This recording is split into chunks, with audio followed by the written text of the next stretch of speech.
জানাজা মানে মাইয়িতের জন্য দোয়া, তার জন্য দোয়া করা হয়, তাকে একটা সিস্টেমেটিক অর্ডারে কবরে রাখা হয়, সুন্দরভাবে সেটাকে কবরস্থ করা হয়, মাটি দেওয়া হয়, পানি দেওয়া হয়। তার মানে মরে গেলেও মানুষের সম্মান বাড়ায় দিয়েছে কে? এজন্য আল্লাহ বললেন ওয়ালাকাদ কাররামনা বানি আদম, বনি আদমের সম্মান মর্যাদা আমি আল্লাহ বাড়িয়ে দিয়েছি। মানুষের সম্মানে তুমি কখনো আঘাত করো না, ঠিক কি না? তাহলে ভাই প্রথম মেসেজ হচ্ছে the first and foremost message tonight to the people of Jasur. আল্লাহ বলেন I have dignified the status of son of Adam. আমি বনি আদম সবার মর্যাদা বাড়িয়ে দিয়েছি। হোক আস্তিক নাস্তিক, হোক কাফের কিংবা মুশরিক, তার মর্যাদা বাড়াই দিছে কে? আল্লাহ।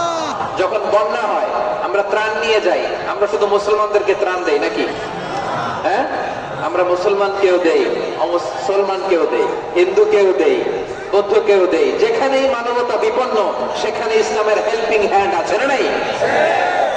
সুবহানাল্লাহ, কি দিন আমরা পেয়েছি, কি বিধান আমরা পেয়েছি। ওয়ালাকাদ কাররামনা বানি আদম, আমি বনি আদমকে সম্মানিত করেছি।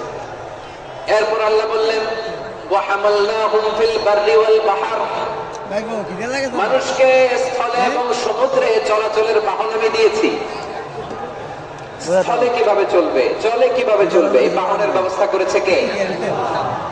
এই জেনজি, এই সামড়া, ইরাম করতেছো কিসের জন্য? হ্যাঁ, ইরাম করলে চলবি? হ্যাঁ, বস বস বস বস, আওয়াজ করতেছো কেন?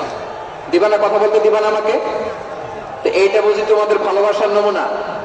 তোমাদের ভালোবাসার কারণে যদি আমি কোথাও দাঁড়াতেই না পারি, কোথাও বসতে না পারি, কোথাও দুটা কথা বলতে না পারি, এই ভালোবাসা দিয়ে কি হবে আমার?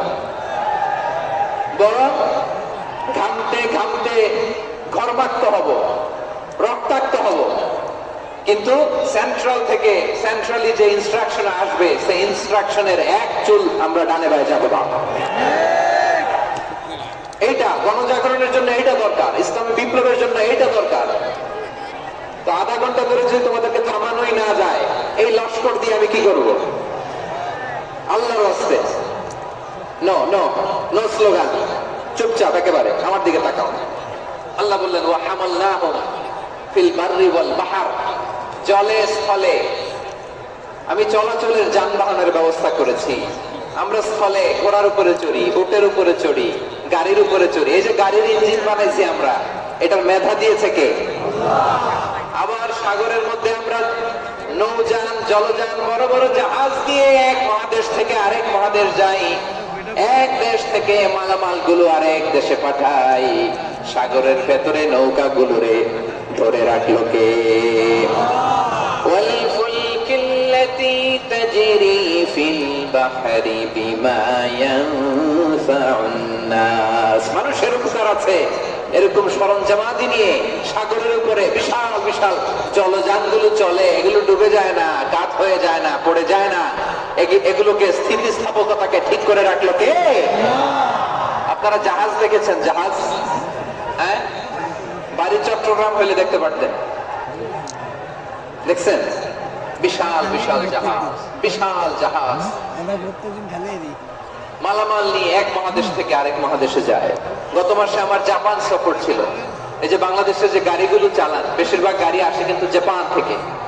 হাজার হাজার গাড়ি একটা জাহাজ বহন করতে পারে, হাজার হাজার গাড়ি। এটাতে সাগরের মধ্যে ভাসাইলো কে? সবাই বলুন, ভাসালো কে? হাজার হাজার গাড়ি নিয়ে জাপানিজ গাড়িগুলো আমাদের চট্টগ্রামের এয়ারপোর্টের বন্দরে ফিরে। যুক্তরাষ্ট্রে আমি দেখেছি বিশাল বিশাল জাহাজ। আপনারা টাইটানিক জাহাজের নাম শুনেছেন? টাইটানিকেরও 8 গুণ 10 গুণ বড়। সুবহানাল্লাহ কইবেন না? টাইটানিক জাহাজের 8 গুণ 10 গুণ বড় একটা জাহাজ আছে, আইকন অফ দ্য সি, আমি দেখে এসেছি। রয়্যাল ক্যারিবিয়ান দেখে এসেছি। সাগরের সামনে জেটিতে যখন দাঁড়ালাম, জাহাজটা যখন যায়, আমার মনে হচ্ছে একটা শহর, গোটা শহর, the entire city is floating on the water. পুরো একটা শহর মনে হয় পানির উপর দিয়ে ভেসে যাচ্ছে। বলেন সুবহানাল্লাহ। এই যে আইকন অফ দ্য সি, এই ক্রুজ, এই জাহাজটা, এটার ভিতরে স্টেডিয়াম আছে। কিসের ভিতরে স্টেডিয়াম? কথা বুঝে নাই বোধহয়। স্টেডিয়াম কিসের ভিতর? আছে, শপিং মল আছে, রেস্টুরেন্ট আছে, ক্লাব আছে, 3000 4000 রুম বিশিষ্ট, কক্ষ বিশিষ্ট হোটেল আছে। এই সবগুলোর নিয়ে এগুলো চলে সাগরের এই দোলার মধ্যে, জলোচ্ছ্বাসের মধ্যে, এই সাগরের ভেতরে এই জাহাজগুলোর ভাষায় রাখছে কে? সূরাতুর রহমান আল্লাহ তাআলা বললেন ওয়ালাহুল জাওয়ারিল মুনশাআতু ফিল বাহরি কাল আ'লাম ফাবিআইয়ি আলা, সবাই পড়েন ফাবিআইয়ি আলাই রাব্বিকুমা তুকাযযিবান। পাহাড় সম বড় বড় জাহাজগুলো মাল বোঝাই করে সাগরের মধ্যে ভেসে বেড়ায়। এগুলো দিয়ে মালামাল বহন করা যায়, মানুষ এক দেশ থেকে আরেক দেশে যায়। এই জাহাজগুলোর সাগরের ভেতরে ভাসায় রাখলো কে?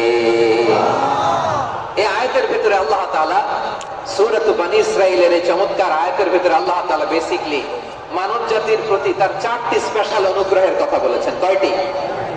2টা বলে ফেলছি। 1 নাম্বার ওয়ালাকাদ কাররামনা বনী আদম, আমি বনী আদমের সম্মান বাড়াইছি। নাকি মুসলমানদের? নাকি মুসল্লিদের? কার সম্মান বাড়িয়েছি? বনী আদমের। তাহলে human dignity, the first part of the verse talks about the human dignity.